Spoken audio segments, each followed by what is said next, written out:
भारत में लिंग आधारित हिंसा एक ऐसा मुद्दा है जो बहुत गहरा और सच कहें तो काफी जटिल है। तो आज हम इसी मुश्किल पहेली को सुलझाने की कोशिश करेंगे। हम देखेंगे इसके पीछे के आंकड़े क्या कहते हैं, इसकी जड़ें कहाँ तक फैली हैं और हमारे कानून इस बारे में क्या करते हैं। तो आज हम किन किन चीजों पर बात करने वाले हैं। सबसे पहले देखेंगे कि ये संकट आखिर कितना बड़ा है। फिर हम आंकड़ों की दुनिया में गोता लगाएंगे और इसके पीछे की असली वजहों को समझने की कोशिश करेंगे। और आखिर में हम ये भी देखेंगे कि भारत के कानून इस चुनौती से कैसे निपट रहे हैं।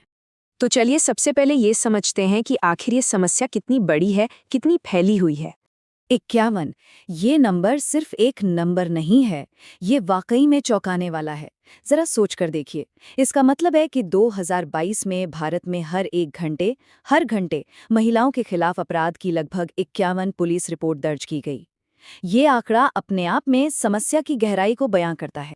और ये जो 51 का आंकड़ा हमने देखा, ये असल में एक बहुत बड़ी तस्वीर का बस एक छोटा सा हिस्सा है। इस पूरी तस्वीर को हम कहते हैं जेंडर बेस्ड वायलेंस यानी GBV। अब इसका मतलब क्या है? सीधा सा मतलब है कोई भी ऐसा काम जिससे किसी महिला को शारीरिक, सेक्सुअल या फिर मानसिक तौर पर नुकसान पहुंचे या पहुंचने का डर भी हो। इसमें सिर्फ मारपीट ही नहीं, बल्कि धमकी देना, जबरदस्ती करना या किसी की आज़ादी छीनना, ये सब कुछ शामिल है। तो चलिए अब थोड़ा और गहराई में उतरते हैं और कुछ आंकड़ों को देखते हैं। भारत का जो नेशनल फैमिली हेल्थ सर्वे है वो हमें इस हकीकत की एक बहुत ही साफ और कभी-कभी परेशान करने वाली तस्वीर दिखाता है।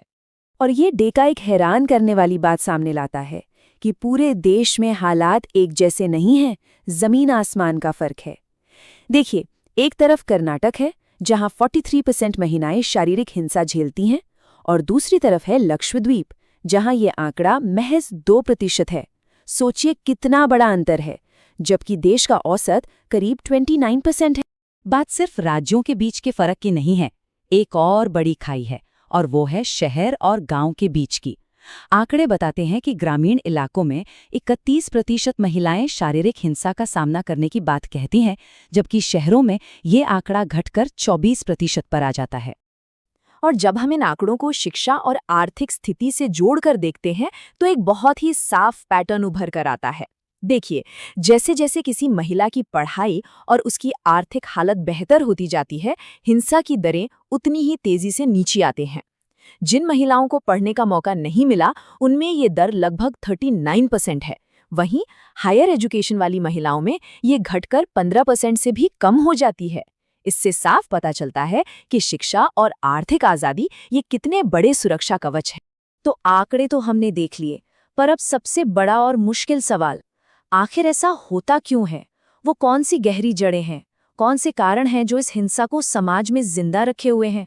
तो रिसर्च हमें सीधे एक चीज की तरफ ले जाती है, पितृसत्ता, या जिसे हम पैट्रियार्की कहते हैं।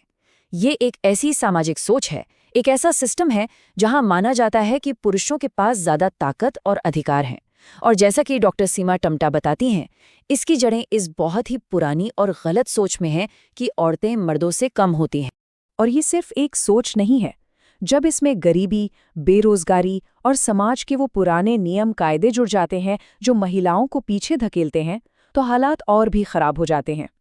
ये सारी चीजें मिलकर एक ऐसा माहौल तैयार कर देती हैं जिसमें हिंसा को पनपने के लिए खाद पानी मिल जाता है। अब ये समझना भी जरूरी है कि जेंडर बेस्ड वायलेंस का कोई एक चेहरा नहीं होता।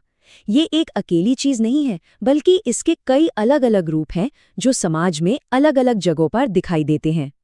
मोटे तौर पर इसे 3 दायरों में बांटा जा सकता है।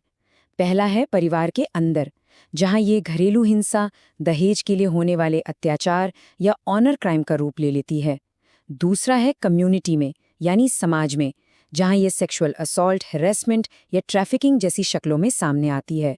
और तीसरा, जो कि बहुत गंभीर है, वो है स्टेट की तरफ से होने वाली हिंसा, या जिसे स्टेट नज़रअंदाज कर देता है। तो इतनी बड़ी और गहरी समस्या को देखकर सवाल उठता है कि इससे निपटने के लिए हमारा सिस्टम, हमारा कानून क्या कर रहा है।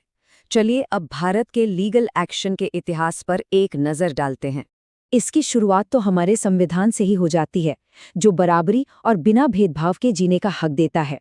और फिर उसके बाद से दशकों तक कई अहम कानून बने हैं, जैसे 1961 का डॉरी प्रोहिबिशन एक्ट हो या फिर 2005 का घरेलू हिंसा से सुरक्षा का कानून।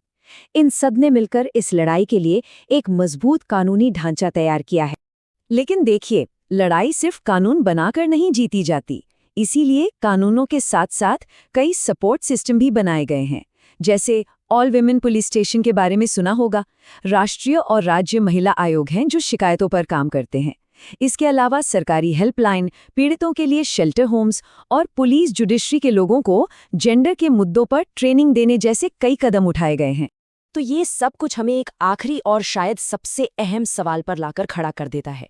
हमारे पास इतने सारे कानून हैं, इतने सारे सिस्टम हैं, तो फिर वो क्या चीज़ है जो अभी भी बाकी है? उस सोच को, उस कल्चर को बदलने के लिए और क्या करने की ज़रूरत है जो इस हिंसा को आज भी समाज में जिंदा रखे हुए है?